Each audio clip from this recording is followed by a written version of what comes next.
Warga Rimbo Bujang, Jambi tidak menyangka pengusaha bimbingan belajar atau bimbel Dwi Hartono sebagai dalang pembunuhan kepala cabang Bank BUMN di Bekasi, Jawa Barat. Warga mengenal Dwi Hartono sebagai sosok yang dermawan.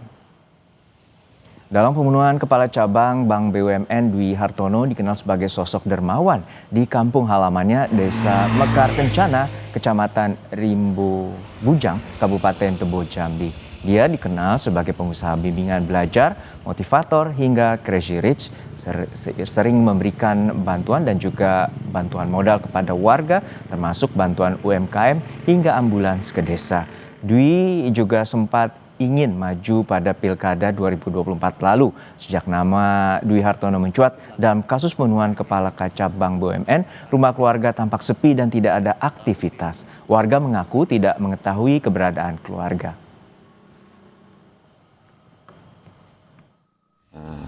Baik, bijak, dermawan. Selama ini juga yang kami kenal memang seperti itu, kami tidak menyangka seperti yang beredar informasi yang seperti sekarang. Ya, kontraktor yang sangat baik hati.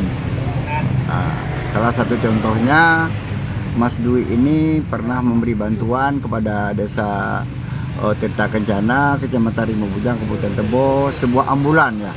Ambulan tersebut memang sangat dibutuhkan dan sangat dipergunakan untuk kebutuhan masyarakat. Itu salah satu. Kemudian Mas Dwi ini juga termasuk ya investor atau kontraktor yang sangat santun, yang sangat banyak membantu masyarakat, termasuk memberi beasiswa kepada anak-anak. Polisi membenarkan salah satu otak pelaku penculikan dan pembunuhan kepala cabang Bank BUMN adalah seorang pengusaha bimbingan belajar. Hingga kini total ada 15 orang ditangkap.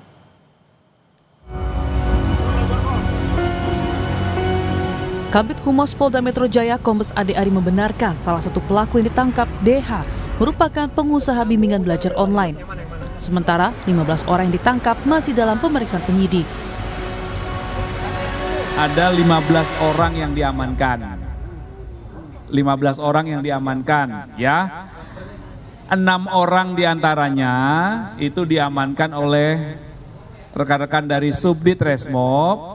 Kemudian 9 orang lainnya itu yang mengamankan adalah Subdit Jatanras. Kami sudah membenarkan tadi bahwa saudara DH adalah seorang pengusaha atau salah satu bidang usahanya adalah bimbel online. Ya. Ya, jadi 15 ya yang diamankan ya total ya. Sementara itu di rumah otak pelaku pembunuhan yakni DH yang berada di Kecamatan Rimbo Bujang, Jambi tampak sepi. Sosok pelaku dikenal sebagai orang yang sering membantu warga, bahkan sempat ingin maju Pilkada 2024. Untuk kami pernah untuk periode 2024-2029, namun beliau tidak jadi ya untuk melanjutkan sebagai calon bupatinya. Mungkin. Kuasa hukum salah satu pelaku penculikan kepala cabang Bank BUMN menyebut ada 3 klaster dalam peristiwa ini, mulai dari pengintai, penjemputan paksa hingga eksekutor. Ia menyatakan kliennya hanya berperan dalam penjemputan paksa dan tidak terlibat dalam eksekusi yang merenggut nyawa korban. Mereka mengantar itu mereka juga dalam tekanan. Dan mereka salah satu terduga penjemputan paksa ini menyampaikan ke keluarganya bahwa mereka memang baru diperintahkan untuk membuang jenazah. Jadi peran mereka itu sampai di situ. Hingga saat ini polisi masih memeriksa 15 pelaku kasus pembunuhan kepala cabang Bank BUMN dan belum dirinci apa peran masing-masing pelaku. Tim Liputan Kompas TV. Untuk mengetahui penyidikan kasus penculikan dan pembunuhan kepala cabang Bank BUMN, kita terhubung dengan jurnalis Kompas TV, Fedriska Ananda, dan juru kamera Anggi, yang saat ini berada di Polda Metro Jaya, Jakarta. Fedriska, untuk saat ini bagaimana perkembangan penyelidikan dan terutama ada 15 orang telah ditangkap, apakah polisi telah merilis atau memberikan keterangan terkait dengan motif penculikan dan pembunuhan?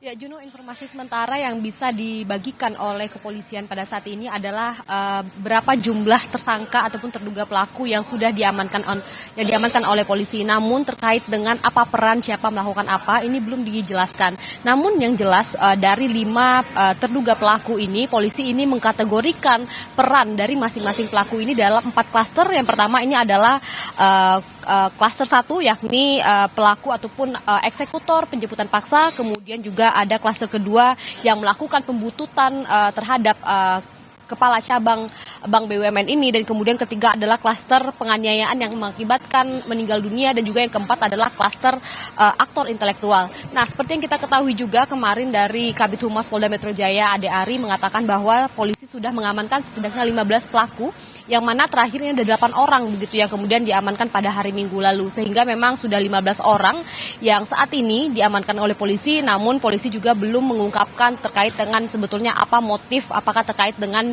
resiko pekerjaan sebagai kepala cabang Bank BUMN atau seperti apa, ataupun motif dendam pribadi, ini masih belum dijelaskan oleh polisi. Oleh saat itu kita juga akan menanti begitu bagaimana kemudian polisi akan melakukan keterangan pers, tentu akan melakukan gelar perkara terlebih dahulu. Namun yang jelas sekarang polisi masih melakukan pendalaman terkait dengan peran masing-masing dari ke-15 orang yang sudah diamankan ini, Juno. Ya, Fedrisha, saat ini ada 15 orang ditangkap, dan juga bagaimana keterkaitan dan juga informasi terkait dengan bayaran terhadap masing-masing peran yang telah dilakukan atau diduga dilakukan oleh aktor yang disebut oleh polisi pengusaha bimbel Dwi Hartono.